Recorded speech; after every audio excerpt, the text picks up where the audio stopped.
Ladies and gentlemen, please welcome Councillor Stephen Atkinson.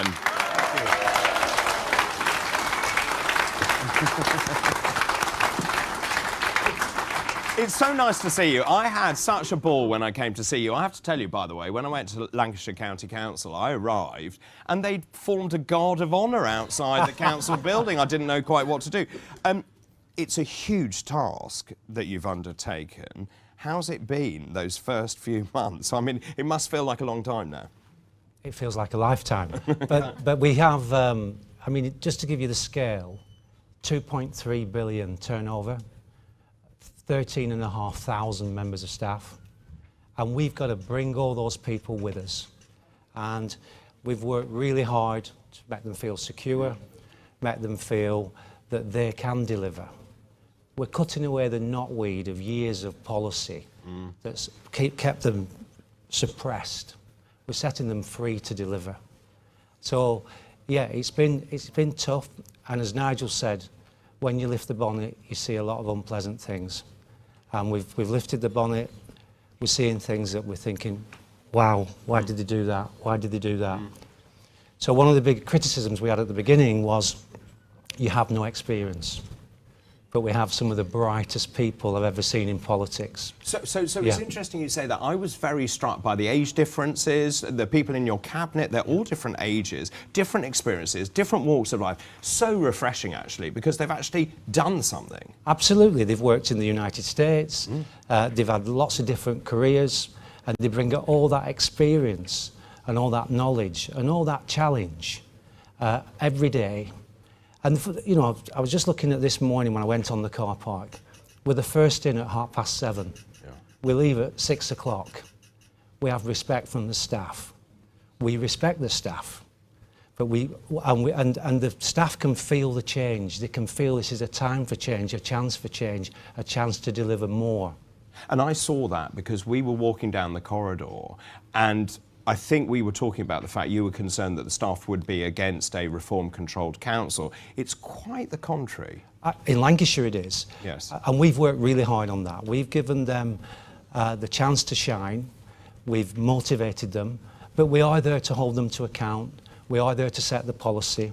And we are there to scrutinise their performance. But we do that in a fair and professional way that makes them feel empowered, makes them feel they can deliver. Yeah. I mentioned, actually, you are crucial, actually, in the bigger picture, because we have to prove that we're competent in local government so that people trust us when we come to form the next government of the United Kingdom. That is what I see when I came to see you. You are so passionate, so dedicated, and you put the people of Lancashire first. Absolutely. Every day we ask this same question. Is this if what we're doing, does it improve the lives of residents? And if it doesn't, why are we doing it? And it's a simple question, but it keeps you honest and stops you getting sidetracked. What's the biggest challenge you've come across?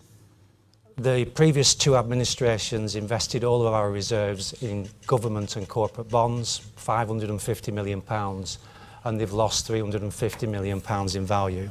So we have all of our reserves we can't use. The other challenge is we have ever-growing demand and the government is not giving us the money to meet that demand. But we're up for the challenge. We're going to deliver on that challenge. We know how important this is, not just for Lancashire, but for the credibility of reform in the country. It's extraordinary, actually, meeting councillors, and sometimes some very simple actions have such huge results. I remember talking to one councillor who there was a gentleman in a wheelchair who couldn't actually get past this great big bush. I think this might have been in Lancashire, actually. We couldn't get past the bush because it was overgrown, and it just took someone to go and cut the bush down and then empowered that man to be able to go shopping. I mean, it's simple stuff, isn't it? It's in the detail. Yeah. But it's also about bringing pride back. One of the things that we're doing before the Remembrance Day is cleaning all around all the war memorials, making people feel pride in the place. We've cleaned...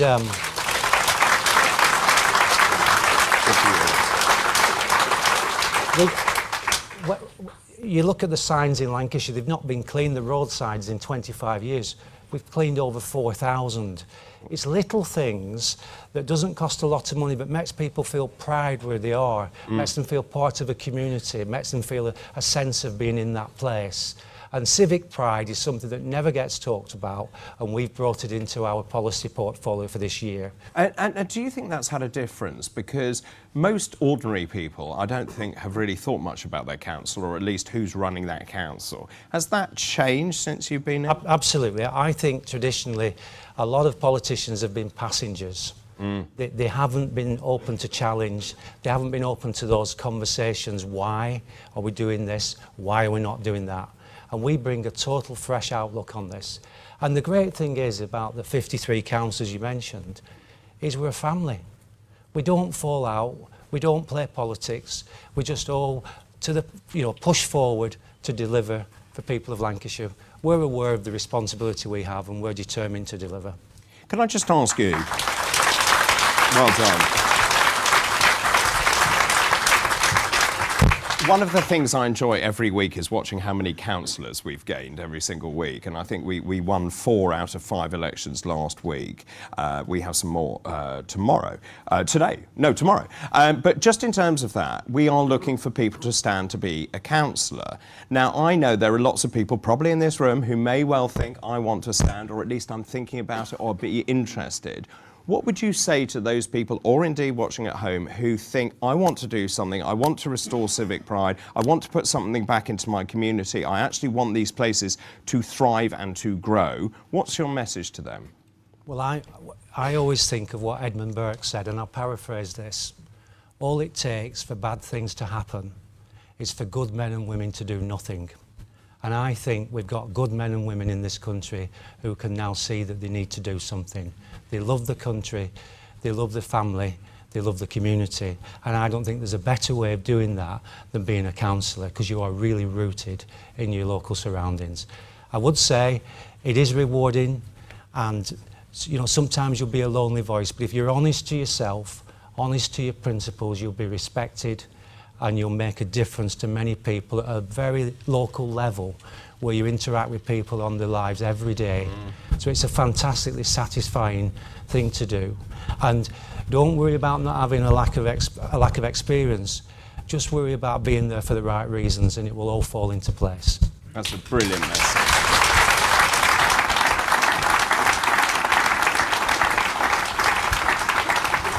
You and I have spoken privately about the stresses and strains of what you're trying to achieve. You said you've got increasing sort of burden on you. People want more and more and more. There's less and less money. Central government doesn't give you the kind of money that you need. What's the one thing, if you had a magic wand and there was one thing that you could ask for that would help you as a council to deliver what you want, what would that be? Central government, get out of the way. If you look at how the council started, they started in the typhoid epidemics of the 1850s, where local communities came together to deliver clean water. So they were all based in the local communities, but government sees them as an arm of national government and wants to deliver policies through them and doesn't want to listen to them. And that's where we've gone wrong. We should empower these councils to be close to the communities, to set their priorities, to look after local folk, put local folk first, instead of central government diktat. And that if there could be a great repeal act to allow councils to be councils as they used to be, I think that would be fantastic. And just very quickly, I have to wrap, but just very quickly, yesterday was, I think we may be having mic problems. Yesterday, we hosted a reception for you in Parliament in London. You all got together, you were there, Nigel made a speech, Sarah made a speech, I made a speech. Thank you very much. Nigel made a speech, I made a speech, Sarah made a speech, Richard made a speech, everyone made a speech. What was that day like? You went into the Palace of Westminster and Nigel said no one could have expected us to... there were so many of us, we couldn't fit in the room. Yeah, we had to have 2 sessions. It was so exciting, 100 people who travelled down to Westminster. When you walk past Big Ben, and you look at those little St. George's shields just around the clock face, it brings a tear to my eye. It's just a fantastic place, the mother of parliaments, such a proud country, and to be at the heart of it in Westminster Hall, meeting these really brave, great people who've stood up for this country, and they're putting the country first. It's inspiring, really inspiring, David.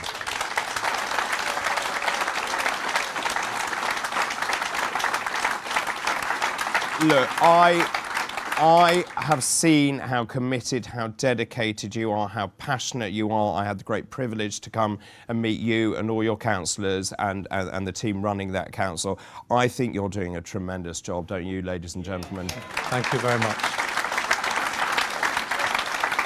Put your hands together, Councillor Stephen Atkinson.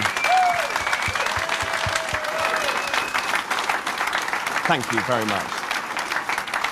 So there you have it.